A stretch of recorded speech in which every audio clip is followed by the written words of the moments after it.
9 शहरों पर तूफानी हमले, 12 दिन में रौंद दिया ईरान। लगातार 12वें दिन ईरान पर अमेरिका जबरदस्त हमले कर रहा है। हालात तो ये हो गए हैं कि पिछले 12 दिनों में ईरान के 12 ठिकानों पर चुन चुन कर हमले किए गए हैं। हैरान करने वाली बात तो ये है कि ईरान ने भी खाड़ी में मौजूद अमेरिकी ठिकानों पर हमले तेज करने में कोई कसर नहीं छोड़ी है। कुछ रिपोर्ट्स में दावा किया गया कि अमेरिका हर हाल में ईरान के हॉर्मुज पर कब्जा करने की कोशिश करने में जुटा है। इधर ईरान ने अपनी घातक बैलिस्टिक और हाइपरसोनिक मिसाइलें फतह 2 और सेजिल मिसाइलों से अरब देशों के तेल ठिकानों को तबाह करके आग का दरिया बनाने का ऐलान कर दिया है।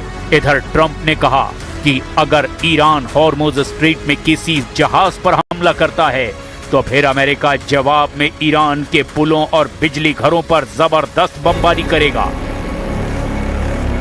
इनमें तेहरान के अंदर मौजूद ठिकाने भी शामिल होंगे। अमेरिकी सेंट्रल कमांड के मुताबिक मौजूदा संघर्ष में अब तक 18 अमेरिकी सैनिक मारे जा चुके हैं, जबकि सैकड़ों सैनिक इसमें घायल हुए। हम आपको दिखा रहे हैं कि कैसे अमेरिका और रूस की जंग अब ज्यादा खतरनाक और बेरहम हो चुकी है। 12 दिनों से ईरान पर हमले, हॉर्मुज पर कब्जा करेगा अमेरिका। ईरान और अमेरिका इजराइल के बीच जारी युद्ध अब सबसे ज्यादा घातक और निर्णायक दौर में दाखिल हो चुका है। अमेरिकी रक्षा कमान यानी सेंटकॉम ने बीते 24 घंटे के दौरान ईरान पर लगातार 12वीं रात भारी हवाई हमले किए हैं। दूसरी तरफ वॉशिंगटन से राष्ट्रपति डोनाल्ड ट्रंप का एक सनसनीखेज बयान सामने आया, जिसमें उन्होंने सीधे तौर पर ईरान के सबसे गुप्त और अभेद परमाणु ठिकाने पिकैक्स माउंटेन को तबाह करने की चेतावनी दे दी है। क्या पिकैक्स माउंटेन पर अमेरिका बड़ा प्रहार करने वाला है? स्ट्रेट ऑफ हॉर्मुज में जहाजों पर हुए हमलों के बाद ट्रंप ने तेहरान को क्या अल्टीमेटम दे दिया है? और ईरान ने जॉर्डन से लेकर फारस की खाड़ी तक कैसे पलटवार किया है? सबसे पहले बात रात में हुए हमलों की। अमेरिकी सेंट्रल कमांड यानी कि सेंटकॉम ने लगातार 12वें दिन भी ईरान के सैन्य बुनियादी ढांचे को पंगु बनाने के मकसद से जबरदस्त हमला किया है। पश्चिमी ईरान पर हमले। ईरानी मीडिया के मुताबिक पश्चिमी ईरान के अहवाज, रामशेर, अंदिमेश्क और इराक सीमा के पास में शलमचे के सैन्य परिसरों को अमेरिकी मिसाइलों ने निशाना बनाया। तटीय ठिकानों पर हमला। फारस की खाड़ी के पास मौजूद ईरानी रिवोल्यूशनरी गार्ड्स यानी कि IRGC के मरीन ड्रोन हैंगर्स और मिसाइल लॉन्च पैड पर नौसैनिक बमबारी की गई है। इधर ईरान भी चुप नहीं बैठा है। सुबह के वक्त ईरान के IRGC ने जॉर्डन में मौजूद अमेरिकी बेस पर जबरदस्त हमला करके उसके third missile defence radar, patriot system और CRAM सिस्टम को भी भारी नुकसान पहुंचाया। जॉर्डन के रक्षा विभाग ने भी पुष्टि की है कि उसकी वायु रक्षा प्रणाली ने 4 ईरानी बैलिस्टिक मिसाइलों को बीच हवा में इंटरसेप्ट किया है। इधर ट्रंप ने चेतावनी दी कि यदि ईरान ने हॉर्मुज में किसी भी अमेरिकी या वाणिज्यिक जहाज पर हमला किया तो अमेरिका ईरान के हर एक हमले के बदले तेहरान और आसपास के एक-एक पुल और पावर प्लांट को बम से उड़ा देगा। And the stock market has said, and that's with this skirmish we have going on. I call it a skirmish. This is with this skirmish we have with the Islamic Republic of Iran. And I call it that because let me tell you, they're getting hit so hard and they want to make a deal. But I say they're not ready to make a deal. Because every time they make a deal, they want to change it and everything. They're not ready. They'll be ready very soon. Iran युद्ध हुआ तूफानी, Hormuz पर कब्जे का blueprint. ये महज 2 देशों का टकराव नहीं, ये दुनिया की सबसे अहम समुद्री व्यापार लाइन स्ट्रेट ऑफ हॉर्मुज को बचाने और उस पर कब्जा जमाने की जंग बन चुकी है। 12 रातों की इस लड़ाई ने ईरान युद्ध को महायुद्ध में तब्दील कर दिया है। अमेरिका ने पूरे मिडिल ईस्ट में तैनात अपने 50,000 सैनिकों को हाई अलर्ट मोड पर रखा है। बहरीन में तैनात अमेरिकी नौसेना के 5वें बेड़े को आक्रामक कार्रवाई का निर्देश दे दिया गया है। बहरीन में सुबह से ही मिसाइल अलर्ट के सायरन गूंज उठे हैं।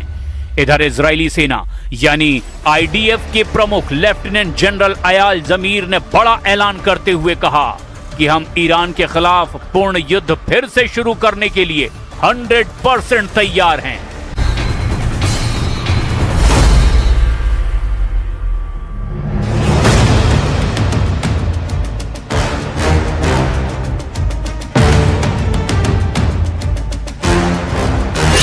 ज़ेलेंस्की ने बदला जनरल, पुतिन ने बदला टारगेट।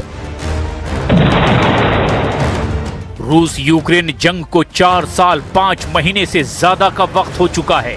अब तक जिस यूक्रेन को युद्ध करने के लिए बच्चा बोला जाता था, वो बच्चा 1610 दिन तक लगातार जंग करने के बाद रूस के सामने बाहुबली बनकर डटा हुआ है। बेरहम, खूनी और जुनून की हद तक जंग जीतने का जज्बा रूस यूक्रेन जंग को इस वक्त पृथ्वी का सबसे खतरनाक जंगी मोर्चा बना चुका है। भले ही रूस ने यूक्रेन की 20% जमीन पर कब्जा कर लिया हो, लेकिन यह भी सच है कि यूक्रेन ने जंग में कमजोर पड़ने की बजाय जमकर युद्ध करना सीख लिया है। और यही वजह है कि इस वक्त यूक्रेन ड्रोन और मिसाइलों के साथ रूसी एयर डिफेंस सिस्टम को झकाते हुए लगभग 3000 किलोमीटर अंदर घुसकर रूस में जबरदस्त तबाही मचा रहा है।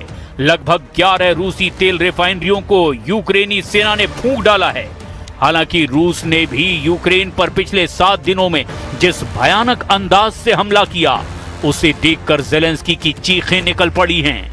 लगभग 82 देशों से सीधी या फिर पर्दे के पीछे से मिल रही मदद यूक्रेन के लिए संजीवनी बूटी साबित हो रही है। लेकिन अब राष्ट्रपति ज़ेलेंस्की ने कुछ ऐसे फैसले लिए हैं जिसने यूक्रेन के साथ साथ पूरी दुनिया को चौंका कर रख दिया है। ज़ेलेंस्की ने यूक्रेन के चीफ जनरल सिरस्की को हटा करके उनकी जगह जनरल द्रपाती को यूक्रेन युद्ध में कमान सौंप दी है। दावा किया जा रहा है कि जनरल द्रपाती ने ही मॉस्को तक यूक्रेनी ड्रोन से हमले करवाए। वहीं दूसरी तरफ पुतिन ने अचानक अपने टारगेट बदलने शुरू कर दिए हैं। खबर है कि पुतिन अब कीव के साथ साथ पूरे पूर्वी यूक्रेन पर कब्जा करने के लिए नई रणनीति बना चुके हैं और इसी के आधार पर अब रूसी मिसाइलों से बेहद सटीक हमले यूक्रेनी शहरों पर किए जा रहे हैं। यानी पल पल घटनाक्रम बदल रहा है। लेकिन हम शुरुआत करते हैं ज़ेलेंस्की के उस जंगी जुनून से जिसने यूक्रेन के टॉप कमांडरों को पूरी तरह से बदल डाला है। जंग में उतरा ज़ेलेंस्की का जल्लाद, सिरस्की की छुट्टी, द्रपाती की एंट्री। दावों के मुताबिक यूक्रेन के राष्ट्रपति व्लादिमीर ज़ेलेंस्की ने जबरदस्त प्रदर्शनों और सेना के भीतर बढ़ती नाराजगी को देखते हुए commander in chief general Alexander Syrskyi को बर्खास्त कर दिया है। मिखाइलो द्रपाती को यूक्रेन का नया सेना प्रमुख नियुक्त किया गया है। अब आप ये जान लीजिए कि आखिर क्यों ज़ेलेंस्की को ये बड़ा कदम उठाना पड़ा।